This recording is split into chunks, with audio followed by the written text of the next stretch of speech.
શ્રીમદ ભાગવતમ સ્કંદ ત્રીજો અધ્યાય ચોથો શ્રી વિદુર મૈત્રેય મિલન. ધાર્મિક વિધિમાં બ્રાહ્મણોને વૈષ્ણવોને ભાવતા ભોજન પીરસવામાં આવે છે અને અતિથિ ભોજન કરી લે ત્યાર પછી તેની પરવાનગીથી જ યજમાન વધેલા આહારને કરે છે. આથી વૃષ્ણિ અને ભોજ વંશના વંશજો નિયમ અનુસાર બ્રાહ્મણોની અનુજ્ઞા મેળવી વધેલું ભોજન લીધું. અમુક પ્રસંગોએ ક્ષત્રિયોને મદિરાપાનની છૂટ પણ હોય છે. તેથી તેમણે બધાએ ભાતના બનાવેલા એક પ્રકારના સૌમ્ય મદિરાનું પાન કર્યું. આ મદિરાપાનથી તેઓ ઉન્મત્ત અને જ્ઞાનહીન બની ગયા, એકબીજા સાથેનો સંબંધ પણ ભૂલી ગયા અને એકબીજા પ્રત્યે મર્મસ્પર્શી અને કઠોર વચન બોલવા લાગ્યા. ભોજના વંશજો આ રીતે પોતાનું ભાન ભૂલી જાય એવું તો ધારી જ ન શકાય, પણ પરમેશ્વરની ઈચ્છાથી જ આ બધું થયું હતું અને આથી તેઓ એકબીજા પ્રત્યે કઠોર બન્યા હતા. વનમાં જ્યારે અગ્નિની આવશ્યકતા પડે ત્યારે પરમેશ્વરની ઈચ્છાથી બે વાંસના ઘર્ષણથી તે ઉત્પન્ન થાય છે. આ જ રીતે યદુના બધા જ વંશજો આત્મવિજ્ઞાન સ્વરૂપી ઈશ્વરની ઈચ્છાથી વિનાશ પામ્યા. આથી તેઓ ઈશ્વરના આદેશને આધીન થયા. પોતાના અવતારનું જીવન ધ્યેય સિદ્ધ થયા પછી યદુ અને ભોજના વંશજોને ભગવાન તેમને પોતાના ધામે પહોંચાડવા ઈચ્છતા હતા. બધું ભગવાને જ કર્યું હતું. ભગવાનના કુટુંબીજનો તેમના દિવ્ય ધામના અવતારી અથવા તો સ્વર્ગલોકના દેવતાઓ હતા અને આથી પોતાની વિદાય પહેલા ભગવાને તેમને પોતાની માયાથી અલગ કર્યા.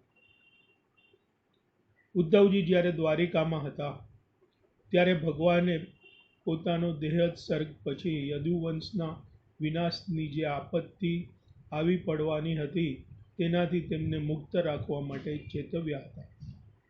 ભગવાને તેમને બદ્રિકાશ્રમ જવાની સલાહ આપી, જ્યાં તેમને નર નારાયણના ભક્તોનો સત્સંગ થાય અને તેમની સેવા ભક્તિ કરી તે કીર્તન, જ્ઞાન, કથા શ્રવણ, જ્ઞાન પ્રાપ્તિ અને અનાસક્તિ ભાવમાં આગળ વધ્યા. ભગવાન કૃષ્ણનું શરીર શ્યામ છે, છતાં તે પૂર્ણ આનંદમય, જ્ઞાનમય અને ખૂબ જ સુંદર છે. તેમના નેત્ર ઉગતા સૂર્ય સમાન લાલ છે, પણ તેમાં સદા શાંતિ છવાયેલી હોય છે. હું તરત જ તેમને ઓળખી શક્યો. તેઓ શંખ, ચક્ર, ગદા, પદ્મ ધારણ કરનારા ચતુર્ભુજ પીતાંબરધારી પૂર્ણ પુરુષોત્તમ ભગવાન જ હતા. ભગવાન એક નાના પીપળના ઝાડને ઓઢેલી પોતાની ડાબી જાંઘ ઉપર જમણો ચરણ કમળ ટેકવી ને આરામ ફરમાવતા હતા અને જોકે તેમણે ગૃહસ્થના બધા જ સુખોનો ત્યાગ કર્યો હતો, છતાં આ સ્થિતિમાં પણ તેઓ અત્યંત આનંદિત દેખાતા હતા. પીપળાના વૃક્ષને અઢેલીને બેસવું એ પણ સાર્થ છે. પીપળો કહેવાય છે કે જલ્દી સુકાઈ જતો નથી. તે ઘણા વર્ષો સુધી જીવંત રહે છે. ભગવાનના ચરણો અને તે ચરણોની શક્તિઓ તે 5 મૂળભૂત ભૌતિક તત્વો છે: પૃથ્વી, જળ, તેજ, વાયુ અને આકાશ. પીપળાનું ઝાડ તે ભૌતિક શક્તિઓનું પ્રતિનિધિત્વ કરે છે. આ વિશિષ્ટ જગત તે બધા વિશ્વોમાં સૌથી નાનું છે. તેથી પીપળાના વૃક્ષને નાનું અથવા તો નાના બાળક સમૂહ બનાવેલ છે. દર્શાવે છે કે ભગવાને આ નાનકડા વિશ્વ પરની તેમની લીલાઓ સમાપ્ત કરી, પણ ઈશ્વર પૂર્ણ આનંદમાં છે. તેથી તે કોઈ વસ્તુનો સ્વીકાર કે ત્યાગ કરે તે બંને વચ્ચે કંઈ ફરક પડતો નથી. ઈશ્વર આ વિશિષ્ટ વિશ્વનો ત્યાગ કરી અન્ય વિશ્વોમાં જવાની તૈયારી કરતા હતા. સૂર્ય કોઈ વિશિષ્ટ ગ્રહ ઉપર ઉદિત થાય અને તે જ સમયે અન્ય ગ્રહ પર અસ્ત પામે, પણ તે સૂર્યની સ્થિતિમાં કોઈ પરિવર્તન થતું નથી.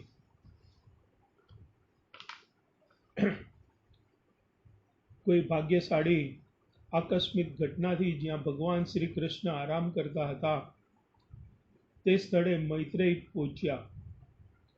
ભગવાનનો સાક્ષાત્કાર થાય એ કોઈ સામાન્ય ઘટના નથી. મૈત્રેય મહાન ઋષિ અને વિદ્વાન તત્વચિંતક હતા, પણ તે ભગવાનના શુદ્ધ ભક્ત ન હતા.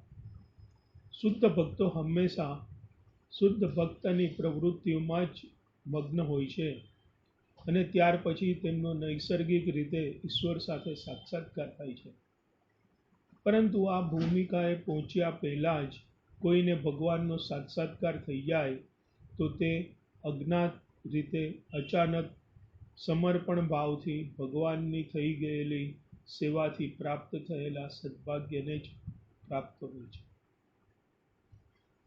ઉદ્ધવજી અને મૈત્રેયજી બંને મહાત્મા હતા, છતાં ભગવાનનું ધ્યાન ઉદ્ધવજી તરફ વિશેષ હતું, કારણ કે તે નિષ્કલંક શુદ્ધ ભક્ત હતા. મૈત્રેય ભક્ત તો હતા, પણ તેમની ભક્તિ મિશ્રિત હતી. ભગવાન અને તેમના ભક્તો વચ્ચેનો પારસ્પરિક સંબંધ દિવ્ય પ્રેમના પાયા ઉપર આધારિત હોય છે. વૃંદાવનની ગોપીઓ નથી ખૂબ ભણેલી, જ્ઞાની કે નથી આધ્યાત્મિક યોગિની. ભગવાન માટે તેમના હૃદયમાં સ્વયંસ્ફુરિત પ્રેમ હતો, આથી ભગવાન તેમનું હૃદય અને આત્મા બની ગયા અને તેઓ પણ ભગવાનનું હૃદય અને આત્મા બની ગઈ. અહીં ભગવાનનો ઉદ્ધવજી પ્રત્યેનો વ્યવહાર તેમના મૈત્રેયજી સાથેના વ્યવહાર કરતાં વધુ આત્મીય હતો. પ્રત્યેક મનુષ્યના હૃદયમાં પરમાત્માનું પ્રતિનિધિત્વ હોય છે, જે પ્રત્યેક જીવાત્માને આંશિક ચેતના સ્વરૂપે સ્મૃતિ આપે છે. જીવાત્મા અંશ હોવાથી ગત જીવનની ઘટનાઓને ભૂલી જાય છે, પણ તેના ગત જન્મના પ્રાપ્ત જ્ઞાનના આધારે કેવી રીતે કાર્ય કરવું તેની પરમાત્મા તેને યાદ દેવડાવે છે. પ્રત્યેકને ગમે તે કરવાની ઈચ્છા સ્વતંત્ર હોય છે, પણ ઈચ્છાને પૂર્ણ કરે છે પરમાત્મા. વિચાર કે ઈચ્છા કરવાનો સૌ સ્વતંત્ર હોવા છતાં વ્યક્તિની ઈચ્છાની પૂર્તિ પરમાત્માની ઈચ્છા પર જ આધારિત હોય છે. Man proposes and God disposes. મનુષ્ય પ્રસ્તાવ કરે છે, પરંતુ મંજૂરી ઈશ્વરના હાથમાં છે. ભગવાનની કૃપાથી તેમના શુદ્ધ ભક્તો જાણી શકે કે ભગવાનના પાર્ષદ થવું એ જીવનની સર્વોત્તમ પૂર્ણતા છે. ભગવાને ઉદ્ધવજીને ખાતરી આપી કે તેઓ તેમની ઈચ્છા પૂર્ણ કરશે. એમ જણાય છે કે ભગવાને ઉદ્ધવજીની સૂચન દ્વારા માહિતી આપી ત્યારે મહર્ષિ મૈત્રેયને પણ અંતે ભગવાનના પાર્ષદ તરીકેના પ્રવેશનું મહત્વ સમજાઈ ગયું.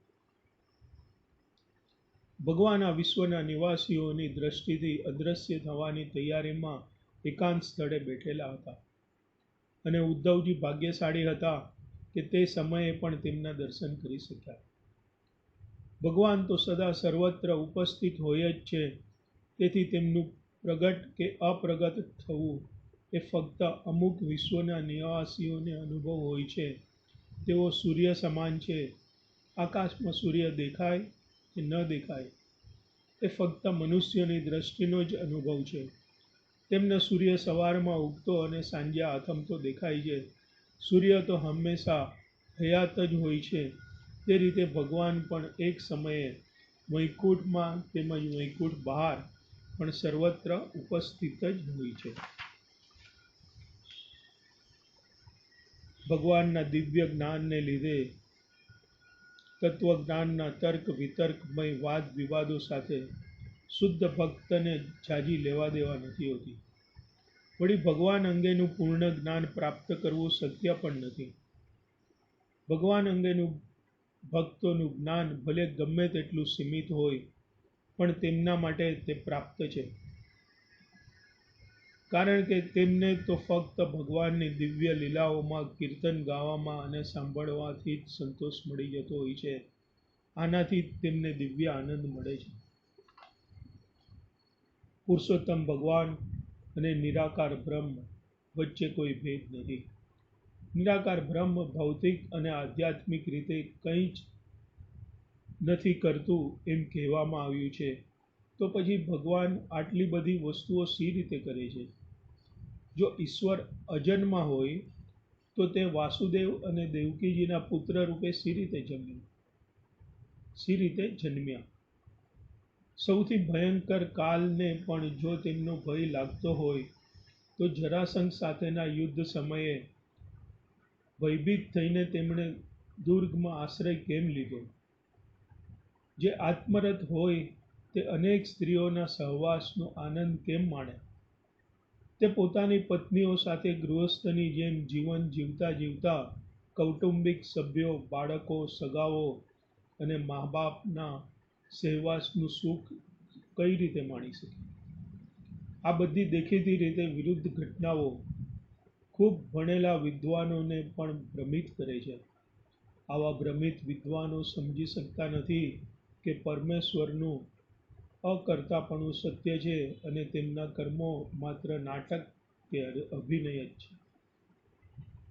આનું સમાધાન એ છે કે ભૌતિક બાબત સાથે કંઈ જ સંબંધ નથી. તેમના બધા કર્મો દિવ્ય છે. ભૌતિક તર્કથી આ ન સમજી શકાય. ભૌતિક તર્કવાદીઓ માટે પ્રભુની લીલાઓ એક સમસ્યારૂપ છે, પણ દિવ્ય ભક્તો માટે આમાં આશ્ચર્યજનક કંઈ જ નથી. શ્રીમદ્ ભાગવતમમાં ભીષ્મ પિતામહે ભગવાનના કર્મો વિશે સાચી સમજૂતી આપી છે. ખરેખર ઉદ્ધવજી કદી ભ્રમિત થયા ન હતા, પણ તેઓ કહે છે કે ભગવાનના આ બધા વિરોધાભાસ ભ્રમિત કરી નાખે તેવા દેખાય છે. શ્રી કૃષ્ણ અને ઉદ્ધવજી વચ્ચેની સમગ્ર ચર્ચા પાસે બેઠેલા મૈત્રીજીના કલ્યાણના હેતુથી થઈ હતી. ભગવાન દ્વારિકાના રાજા હતા ત્યારે નિત્યક્રમના એક ભાગરૂપે મોટા યજ્ઞો કરાવતા. તે સમયે જરાસંઘ અને બીજાઓએ નગર પર આક્રમણ કર્યું ત્યારે તે ઉદ્ધવજીને વિચાર વિમર્શ માટે બોલાવતા હતા. ભગવાનને ભૂત, ભવિષ્ય કે વર્તમાન જેવું કંઈ હોતું નથી, કારણ કે તે શાશ્વત કાળ પ્રભાવ તેમને માટે અવરોધક નથી અને આથી તેમને માટે કશું જ અજ્ઞાત નથી. તેઓ ચર્ચા માટે ઉદ્ધવજીને બોલાવે તેનાથી નિશ્ચિતપણે આશ્ચર્ય જન્મે. ભગવાનના આ બધા કાર્યોમાં વિરોધ ભલે દેખાય, પણ ખરેખર ભગવાનની નિત્ય કર્મની પ્રવૃત્તિઓમાં કંઈ વિરોધ હોતો જ નથી. આથી તે પ્રવૃત્તિઓને જેમ થાય છે તેમ જોયા કરવી અને તેમના અર્થઘટનનો પ્રયત્ન ન કરવો તે વધારે સારું છે. ઉદ્ધવજી ભગવાનને પ્રાર્થે છે કે તેમણે પેલા બ્રહ્માજીને આપેલું તે જ્ઞાન આપી એમને સુશિક્ષિત કરવાની કૃપા કરે. જ્યારે ભગવાને તેમની વિશિષ્ટ દિવ્ય સ્થિતિનું વિવરણ કર્યું ત્યારે વર્ણન ફક્ત ઉદ્ધવજી માટે જ હતું અને તેથી ઉદ્ધવજીએ ખાસ કહ્યું છે કે મને મહર્ષિ મૈત્રેયજીને ત્યાં બેઠેલા હતા, પરંતુ જેમની ભક્તિમાં તાર્કિક જ્ઞાન સાથે ભેળસેળ થઈ હોય અથવા તો જેમને સકામ પ્રવૃત્તિમાં રસ હોય તેવા ભક્તો આ દિવ્ય સ્થિતિને ભાગ્યે જ સમજી શકે. જે ભક્તો જ્ઞાન અને યોગ મિમિક્સ ભક્તિથી આકર્ષાયેલા હોય તેવા સામાન્ય ભક્તો સમક્ષ ભગવાનના ગુઢ પ્રેમની પ્રવૃત્તિઓ ભાગ્યે જ પ્રગટ થતી હોય છે. આવી પ્રવૃત્તિઓ ભગવાનની અચિંત્ય લીલાઓ છે. શ્રીમદ્ ભાગવતમના આ શ્લોકો શ્રીમદ્ ભાગવતમના અનુસ્નાતક કક્ષાના વિદ્યાર્થીઓ જ સમજી શકે તેવું શુદ્ધ ભક્તિપૂર્ણ જ્ઞાન છે. અહીં એ ખાસ નોંધવું જોઈએ કે ઉદ્ધવજીએ ચતુર્શ્લોકી ભાગવતમનું જ્ઞાન પ્રત્યક્ષ રીતે ભગવાન પાસેથી લીધું છે.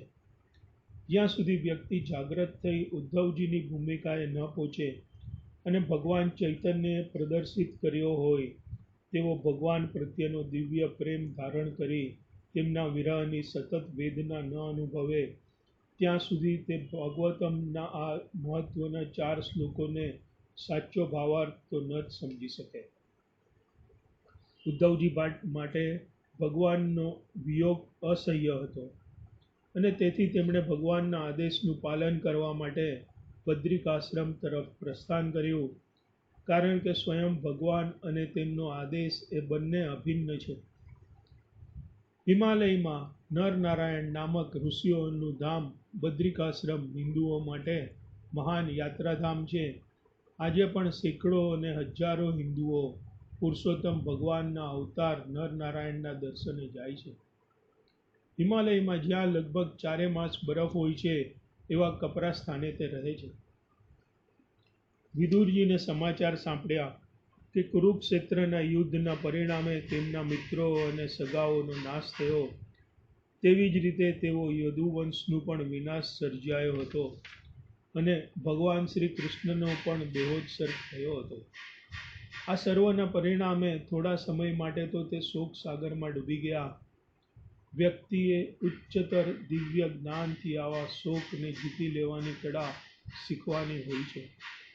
ઉદ્ધવજી અને વિદુરજી વચ્ચેના કૃષ્ણ ભગવાનના જીવન પરના સંવાદનો પ્રારંભ સૂર્યાસ્ત સમયે થયો અને હવે ઉદ્ધવજી સાથે સત્સંગ થવાથી વિદુરજી જ્ઞાનના ક્ષેત્રમાં વધુ આગળ વધ્યા હતા. ઉદ્ધવજી કરતાં વિદુરજી ખૂબ જ વયોવૃદ્ધ હતા. કૌટુંબિક સંબંધે ઉદ્ધવજી કૃષ્ણના સમવયસ્ક ભાઈ હતા, જ્યારે વિદુરજી કૃષ્ણના પિતા વાસુદેવજીની વયના હતા. ભગવાનના સેવકો વાસ્તવમાં તો સમાજના સેવકો છે. જીવાત્મા અને પરમાત્માના સંબંધનું, એ દિવ્ય સંબંધમાં કરવાની પ્રવૃત્તિઓનું અને માનવ જીવનનું અંતિમ ધ્યેય જ્ઞાન આપવામાં જ તેમને રસ હોય છે. માનવ કલ્યાણના સાચા ધ્યેયને સિદ્ધ કરવા મદદ કરી શકે તે જ સાચું જ્ઞાન. જીવાત્મા કંઈ ભૌતિક શરીર નથી, પણ પરમાત્માના શાશ્વત અંશ છે. એટલે જ તેનો આત્મજ્ઞાનની પુનર્જાગૃતિ આવશ્યક છે. ઉદ્ધવજીએ ભગવાન પાસેથી મેળવેલું પ્રત્યક્ષ જ્ઞાન માનવ સમાજમાં વિપરીત થાય એ ઉચિત જ છે. ઉદ્ધવજી પાસેથી વિદુરજીને એ રહસ્યમય જ્ઞાન પ્રાપ્ત કરવાની જિજ્ઞાસા હતી અને ભગવાનની દિવ્ય લીલાઓ વડે જેમાં ભગવાનને ઓળખી શકાય. શ્રી ઉદ્ધવજી બોલ્યા, જે દિવ્ય જ્ઞાનની પ્રાપ્તિથી પૂજનીય છે અને પાસે જ છે એવા મહર્ષિ મૈત્રેયજી પાસેથી તમે જ્ઞાન પ્રાપ્ત કરો. પુરુષોત્તમ ભગવાન જ્યારે મૃત્યુલોકમાંથી વિદાય થઈ રહ્યા હતા ત્યારે તેમણે મૈત્રેયજીને તેમને જ્ઞાન આપવા માટે પ્રત્યક્ષ આદેશ આપ્યો હતો. વિદુરજીની ઈચ્છા ઉદ્ધવજીને પોતાના આધ્યાત્મિક ગુરુ તરીકે સ્વીકારવાની હતી, પણ ઉદ્ધવજીએ આ પદનો એટલા માટે અસ્વીકાર કર્યો કે વિદુરજી ઉદ્ધવજીના પિતાની ઉંમરના હતા. આથી ઉદ્ધવજી તેમનું તેમના શિષ્ય તરીકે સ્વીકાર ન કરી શકે. અને ખાસ કરીને જ્યારે મૈત્રેયજી પાસે જ ઉપસ્થિત હોય ત્યારે તો નહીં જ.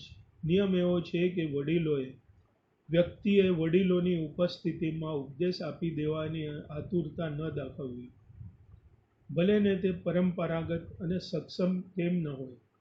આથી ઉદ્ધવજીએ વિદુરજી જેવા વડીલોને તેમના જેટલી જ મોટી વયની વ્યક્તિ મૈત્રેયજીની પાસે મોકલવાનો નિર્ણય કર્યો, કારણ કે ભગવાને આ મૃત્યુલોકનો ત્યાગ કરતી વખતે તેમને પણ પ્રત્યક્ષ જ્ઞાન આપ્યું હોવાથી તે પણ પારંગત હતા. મૈત્રેયજી ઉંમરમાં મોટા હોવાથી તેમનો આધ્યાત્મિક ગુરુ થવાનો પ્રથમ અધિકાર હતો. અહીં કૃષ્ણ માટે વિશ્વમૂર્તિ નામનો શબ્દનો ઉપયોગ કર્યો છે. ભગવાન કૃષ્ણની વિદાયથી ઉદ્ધવજી, વિદુરજી એ બંનેને અત્યંત વેદના થતી હતી. તેઓ ભગવાનના દિવ્ય નામ, કીર્તિ અને ગુણોની જેમ વધુ ચર્ચા કરતા હતા, તેમ તેમને સર્વત્ર ભગવાનનું ચિત્ર વધુ ને વધુ સ્પષ્ટ દેખાવા લાગ્યું. ભગવાનના દિવ્ય રૂપનું આ રીતે ચક્ષુગમ્ય થવું એ નથી અસત્ય કે નથી કલ્પના, પણ તે વાસ્તવિક સંપૂર્ણ સત્ય હતું. ભગવાન અને તેમનો દિવ્ય દેહ એકરૂપ છે, તેથી તેમનો દેહ પરિવર્તન કરવાનો કે ત્યાગ કરવાનો કોઈ જ પ્રશ્ન જ ઉપસ્થિત નહોતો થતો. ભૌતિક વિશ્વના નિયમો અને રિવાજો અનુસાર કામ કરવાનું હોવાથી ભગવાન જન્મ લેતા એ દેહ ત્યાગ કરતા હોય તેમ લાગે છે. પણ ભગવાનના શુદ્ધ ભક્તો સત્ય હકીકત જાણતા હોય છે. ભોજવંશના બધા જ સભ્યો સીધા ભગવાનના ધામમાં ગયા. અન્ય ભક્તો સીધા ભગવાનના ધામમાં નથી જતા, પણ ભગવાનના શુદ્ધ પાર્ષદોને ભૌતિક વિશ્વના કોઈ એક લોકની સંપત્તિ માટે આકર્ષણ પણ નથી હોતું. ભગવાન શ્રી કૃષ્ણએ સંકેત દ્વારા ઉદ્ધવજીને પોતાની વિદાય પછી બદ્રિકાશ્રમ જવાનો આદેશ આપ્યો, અને ઉદ્ધવજી ભગવાનના શુદ્ધ ભક્ત હતા, તેથી ભગવાન તરફ પાછા અથવા ભગવાનના ધામમાં જવાને બદલે વધુ શ્રદ્ધાપૂર્વક ભગવાનના આદેશનું પાલન કર્યું. ભગવાનનું પોતાનું વિશ્વરૂપ પણ છે, જે તેમણે કુરુક્ષેત્રની યુદ્ધ ભૂમિ ઉપર અર્જુનને દર્શાવ્યું હતું. તેમણે વિરાટ રૂપ નામે ઓળખાતા પોતાના વિરાટકાય વિશ્વરૂપનો તો ત્યાગ કર્યો હતો, પણ પોતાના આદિ શાશ્વત રૂપનો એટલે કે મુરલીધર શ્યામ સુંદર સ્વરૂપનો ત્યાગ કર્યો ન હતો, કારણ કે તેમના એ દિવ્ય સચ્ચિદાનંદ સ્વરૂપમાં પરિવર્તન થવાની કોઈ શક્યતા નથી. ભગવાનના ભક્તો તો આ સરળ બાબતને તરત સમજી જ જાય છે. પ્રત્યેક વ્યક્તિ સમક્ષ પ્રગટ કે અપ્રગટ થવાનો અધિકાર ભગવાને પોતાની પાસે આરક્ષિત રાખ્યો છે. ભગવાનના દિવ્ય નામ રૂપ ભૌતિક ઇન્દ્રિયોથી સમજી શકાતા નથી, પણ જ્યારે તેઓ દુન્વેયી વ્યક્તિઓની દ્રષ્ટિ સમક્ષ પ્રગટ થાય છે, ત્યારે તેઓ વિરાટ રૂપ ધારણ કરે છે. આ રૂપનું ભૌતિક પ્રદર્શન એક વધારાનું પ્રદર્શન છે. શિરોદક્ષાયી વિષ્ણુ ભગવાન સમક્ષ જઈ બ્રહ્માજીએ પ્રાર્થના કરી, તેથી તેમના આમંત્રણથી ભગવાન કૃષ્ણ પ્રગટ થયા, અને સાથે સાથે તેમના અંશ, કલા, રૂપ, વિષ્ણુ રૂપો પણ પ્રગટ થયા. જ્યારે તેમનું જીવન ધ્યેય પૂર્ણ થયું, ત્યારે સામાન્ય નિયમ અનુસાર તે સૌ એકબીજાથી અલગ થઈ ગયા. દિવ્ય જ્ઞાનના 3 વિભાગ છે. પહેલું નિરાકાર બ્રહ્મનું જ્ઞાન, બીજું સર્વવ્યાપી પરમાત્માનું જ્ઞાન, અને ત્રીજું પૂર્ણ પુરુષોત્તમ ભગવાનનું જ્ઞાન. તે સમયના ભક્તોમાં ઉદ્ધવજી અગ્રણી ગણાતા હતા. આથી ભગવાને કૃપા કરીને તેમને ઉપદેશ આપ્યો, જેથી ભગવાન પૃથ્વી પરથી મૂર્ત રૂપે અદ્રશ્ય થાય, ત્યાર પછી લોકો ઉદ્ધવજીના જ્ઞાનનો લાભ લઈ શકે. પ્રભુના પ્રતિનિધિત્વ થવા માટે ફક્ત બ્રાહ્મણ હોવાની યોગ્યતા પર્યાપ્ત નથી. વ્યક્તિએ સદાચારને દિવ્ય બનાવવો જોઈએ, શુદ્ધ સત્વમય સ્તર પ્રાપ્ત કરવું જોઈએ, અને ભૌતિક પ્રકૃતિના ગુણો પૈકી કોઈ પણ ગુણથી લેપાવું ન જોઈએ. દિવ્ય યોગ્યતાની ભૂમિકા શુદ્ધ સત્વ અથવા તો વાસુદેવ કહેવાય છે, અને આ ભૂમિકાએ ભગવાનનું વિજ્ઞાન જાણી શકાય. જે વ્યક્તિ આ દિવ્ય યોગ્યતા પ્રાપ્ત કરી શકે, તે દેખીતી રીતે ભલે ભૌતિક સ્થિતિમાં રહેતી હોય છતાં જીવન મુક્ત અથવા તો મુક્ત કહેવાય છે. ભગવાનની દિવ્ય પ્રેમપૂર્ણ સેવામાં સતત રત હોય છે, તે જ વ્યક્તિ આ મુક્તિ મેળવી શકે છે. જે કોઈ વ્યક્તિ તેના મન, વચન અને કર્મથી ભગવાનની દિવ્ય પ્રેમપૂર્ણ સેવા માટે જીવતી હોય છે, તે ભલે ભૌતિક અસ્તિત્વની સ્થિતિમાં દેખાતી હોય, પણ ખરેખર તે મુક્તાત્મા છે. ઉદ્ધવજી આવી દિવ્ય સ્થિતિમાં રહેતા હતા. ભગવાન શ્રી કૃષ્ણ જ્યારે ભૌતિક વિશ્વ પર હતા, ત્યારે તેમણે અર્જુન અને ઉદ્ધવજી પ્રત્યે વિશિષ્ટ અનુગ્રહ કરીને તેમને આ જ્ઞાન દર્શાવ્યું હતું. નિસંદેહ ભાગવત ગીતા કુરુક્ષેત્રની ભૂમિ ઉપર અર્જુનને યુદ્ધ કરવાને પ્રેરણા આપવા માટે કહી હતી. તદુપરાંત ભાગવત ગીતાના દિવ્ય જ્ઞાનને પૂર્ણ કરવા માટે જ ભગવાને ઉદ્ધવજીને ઉપદેશ આપ્યો હતો. બદ્રિકાશ્રમમાં રહેતા મહર્ષિઓ પર કૃપા કરીને ભગવાને ઉદ્ધવજીને તેમના પ્રતિનિધિ તરીકે આ સંતોને ઉપદેશ આપવા માટે અધિકાર આપ્યા હતા.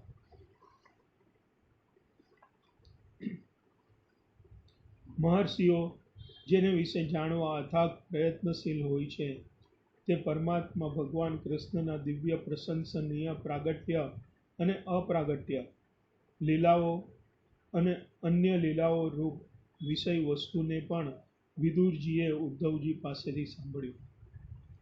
ભગવાન તેમની યોગમાયા વડે તેમના શાશ્વત ધામ ગોલોકમાં નિવાસ કરે છે અને છતાં તે જ સમયે પરમાત્મા રૂપે આધ્યાત્મિક વિશ્વમાં અને ભૌતિક વિશ્વમાં પણ અનેકવિધ રૂપોમાં પ્રગટ થાય છે. તેમની શાશ્વત લીલાઓનો પણ નથી પ્રારંભ કે નથી અંત. આ વિશ્વનો ત્યાગ કરતી વખતે ભગવાન કૃષ્ણે તેમને યાદ કર્યા હતા એ જાણીને વિદુરજી પ્રેમના અતિ આનંદથી વિહ્વળ થઈને પોખ મૂકીને રડવા લાગ્યા. પૂર્ણ પુરુષોત્તમ ભગવાન કૃષ્ણ છેલ્લી ક્ષણે તેમને યાદ કર્યા હતા એ જાણ્યું ત્યારે વિદુરજી પ્રેમના અતિ આનંદથી વિહ્વળ બની ગયા. વિદુરજી તો પોતાની જાતને તુચ્છ સમજતા હતા, છતાં ભગવાને અહૈતુકી કૃપા કરી તેમને યાદ કર્યા હતા. વિદુરજીએ આનો મહાન કૃપા રૂપે સ્વીકાર કર્યો અને આમ તે રડી પડ્યા. આ રુદન ભક્તિ માર્ગની ઉચ્ચતર સ્થિતિની ચરમસીમા છે. યમના તટે થોડા દિવસ વિતાવ્યા પછી આત્મજ્ઞાની વિદુરજી જ્યાં મહર્ષિ મૈત્રેયજી રહેતા હતા ત્યાં ગંગા તટે પહોંચ્યા. આમ શ્રીમદ્ ભાગવતમના તૃતીય સ્કંદના શ્રી વિદુય મૈત્રેય મિલન નામના ચતુર્થ અધ્યાય પરના ભક્તિ વેદાંત ભાવાર્થો પૂર્ણ થાય છે. શ્રી કૃષ્ણમ શરણમ મમ.